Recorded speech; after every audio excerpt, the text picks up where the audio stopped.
Don, what can you take from a game like tonight? I know that you were playing a woman down, so maybe that affected some sub patterns. But what else could you take from such a big win? I thought our defense, our ball screen defense, was a lot better today. We've been working on that, and people getting opportunities to play. And we can certainly teach from them playing in actual games rather than practice.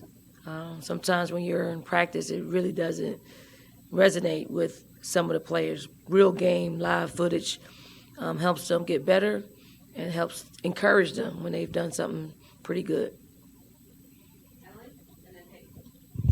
Dawn, at what point did you realize Raven was on record pace tonight with her assists, and just kind of what was clicking so well for her in the way she was sharing the ball? I mean, Camilla's her favorite target. And then I think when Malaysia gets out on the break, I mean, Raven, if I'm on the floor with her, I'm running because she's going to find you in stride. And, I mean, I thought she had that going today, and I wish she was able to break the record. I mean, she played a lot of minutes to do that. Not to do that, but to calm us down. I didn't really like the amount of minutes we had to play her. But when we have a player down and then Lay fouls out, it's hard to put another guard out there on the floor that hasn't played that position before. Kind of in that same vein, Raven's got 32 assists to 5 turnovers on the season. What can you say about her court vision and basketball IQ in general? I think Raven's been trying to play this fast pace for a long time. She really just didn't have the personnel to do it, or we did not push for her to do that. But now, the slate was clean coming in, and it allowed our athletes to get out and run and play fast with her, and it's paying big dividends for us. You got Sakima 16 minutes tonight, much more in the first two games. What does a night like this do for a player still trying to get comfortable at this level? Great, she did great. Defensively, I thought she did some great things that's going to help her cause. Then offensively, I thought she did a great job catching the ball and finishing and making plays. So she's been practicing a lot better. So it's great that we have an opportunity to get her some significant minutes, and she can actually see what the work that she's putting in, what it does for her. Don't Tessa obviously out tonight. Is it a long-term thing? You expect her to be back next game? Dr. Guy's in there just checking her out right now. It's she sprained her ankle today, and I probably shouldn't have said that. And she has a lower leg injury from shoot around today. Malaysia did it again with a couple other highlight reels, especially in the fast break. I mean, does she surprise you with some of the things that she can do whenever the game's kind of out in the open floor? I mean, she does. I mean, she's got a real good feel for the game. She's got great, intuition for the game. I mean, some of it's scary to me because it doesn't always end, with someone actually catching her passes. But that's what we've seen her do, and we're not gonna slow her down, but we hopefully just teach her time and place. It's great doing when the game is pretty much out of hand, but I think she'll try it, if we're up by a possession or down by a possession. I think she would try it, but that's probably not the play we probably want her to make in those moments, so we got to teach her that.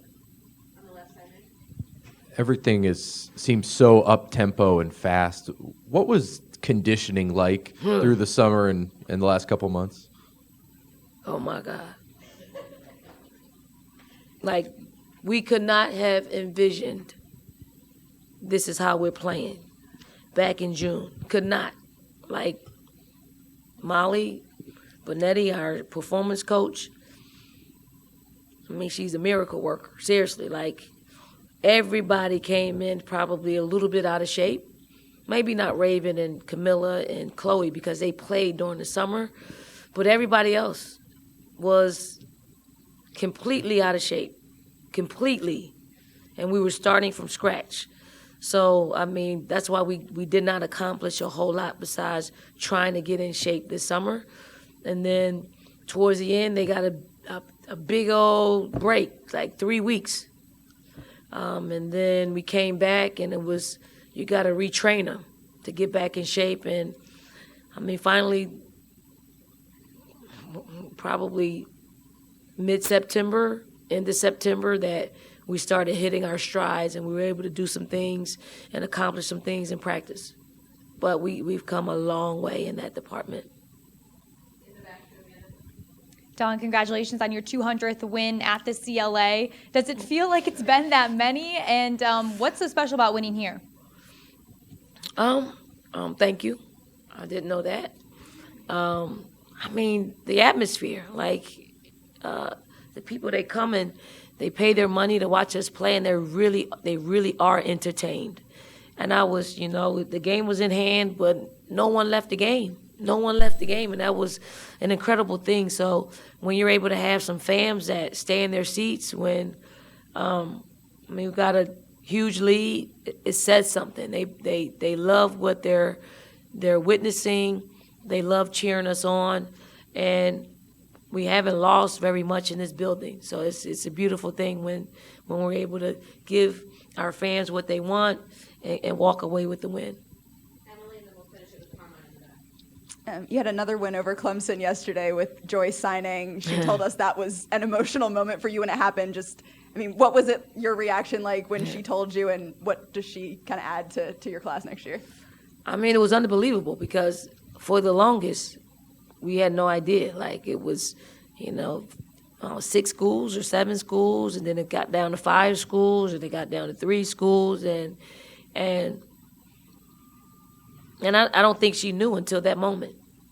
And so we're on pins and needles, and we want to get it done. We want to hear that yes. And when we heard she's coming to USC, when we heard her voice say it, I was relieved. I really didn't believe it, like what I was hearing, because it really was a lot easier than I was imagining it. So I think the moment, the being in the gym, the hearing we want Joyce, to talking to Asia, to talking to the freshies, to when our current roster saw her in the tunnel, they all broke out into big smiles and cheers, and I think the moment met her, and it felt good. It felt good. It felt good for me. It felt good for all of us. I think everybody was jumping around, and I'm just like, so it's a cool moment. Coach, I know a lot, of course, is made of the 3 straight 100-point games in the offense, but Clemson didn't break 10 points in this game until 3 minutes left in the second quarter. What was it like for you as a coach to frustrate the opponent to that degree on offense? At where I am with this team now, I don't really look at our opponents. I just kind of look and see what we're doing, and I don't look at the score. I'm looking at how we're doing, and I want us to play really good basketball at all times. I don't want like lulls in a game in which we play bad basketball. We're not fluid with it. We're connected defensively. So I'm really looking at that. And I think for the most part of this game, we had that defensively. I thought, in the third quarter, into the fourth quarter, I thought the ball got stuck in people's hands for longer than we wanted, and it stalled us. And then we had to put Raven back in the game to kind of pick the pace up to play better basketball. Thank you, Coach. Thank you, everyone. Thank you.